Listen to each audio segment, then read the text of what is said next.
Okay, Taye. How you feeling? So do you speak any Amharic? Nah, just changing my name, correcting my Okay. name. I would love to. I would definitely Okay. love to learn. Okay. Great. Where are you living? Where are you stationed? Man, I'm in Uganda right now. I'm in the city of Kampala. Oh, you are. Oh, very Yeah. good. Very good. Habarigani. Yeah. Oh yeah, likewise, likewise. I've been traveling the continent. So I'm looking for a place to kind of put my flag down. I definitely want to live in Africa for sure. So, what other countries you been traveling to?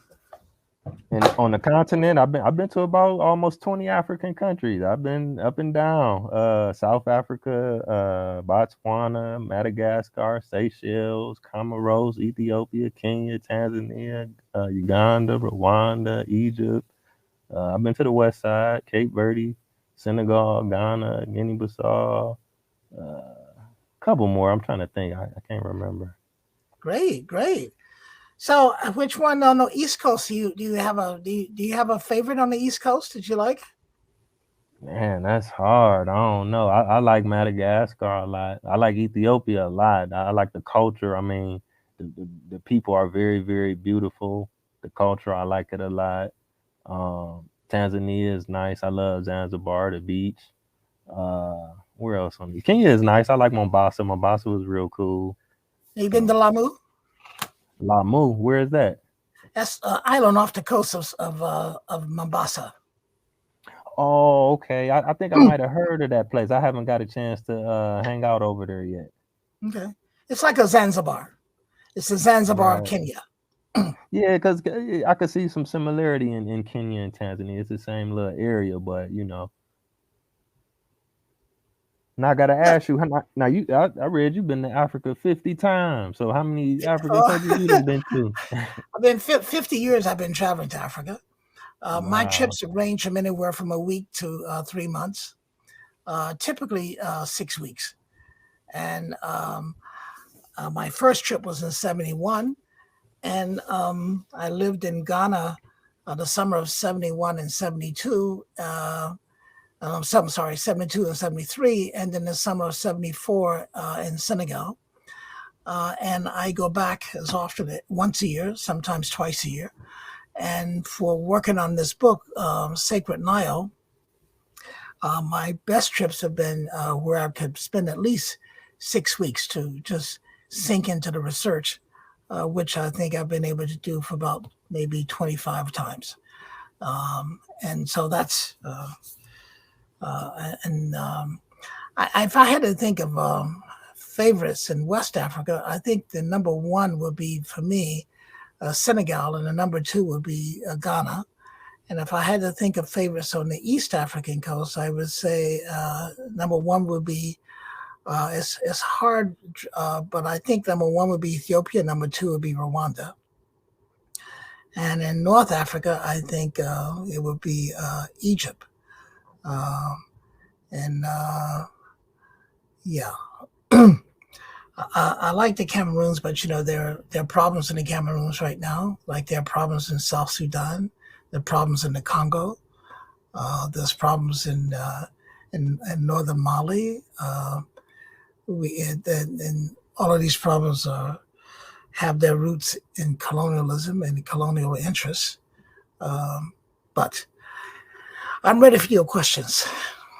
Right, right. I ain't gonna hold you up because I know you're a busy man. So it's definitely an honor for me to even get a chance to speak to you. But to kind of touch on that, I mean, is it even, I guess, possible or or practical for Africa to kind of get on one accord? And from your perspective, what is preventing that? Corruption. The only thing wrong with Africa is mismanagement. And there's only one way, and it's lack a lack of lack of space for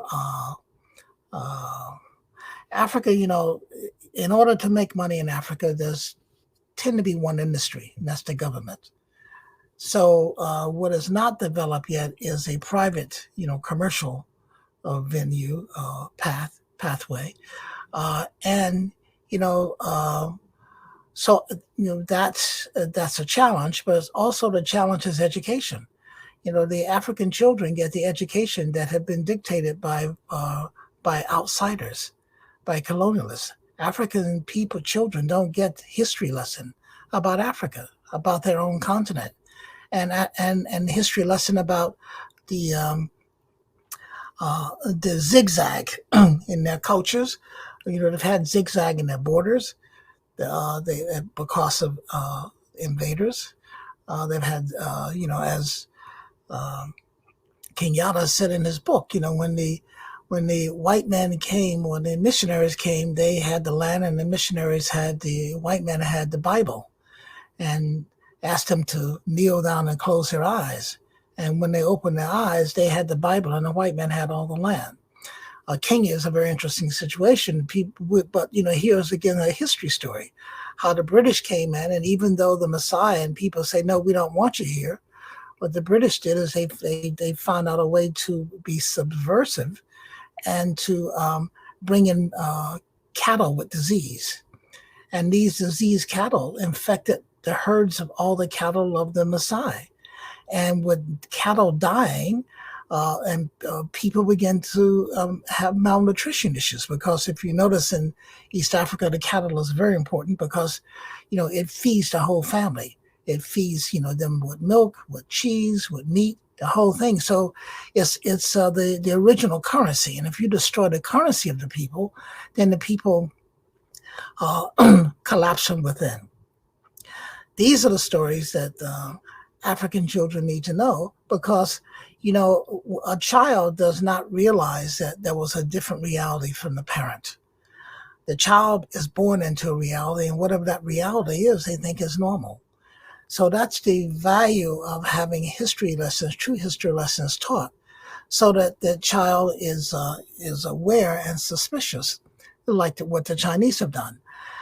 And also what the Chinese have done is quite interesting. If you look around the world, those people who've accepted the white God of the Europeans are in bad shape. Only the countries that have refused to accept and replace their God with the white European God are making great strides. India, China, because they listen to their own God. Because if you accept another person's God for yourself, there's no way that you can measure up, and it's quite delusional to think that the God of your oppressor is going to be going to handle you even handily when your oppressor abuses you.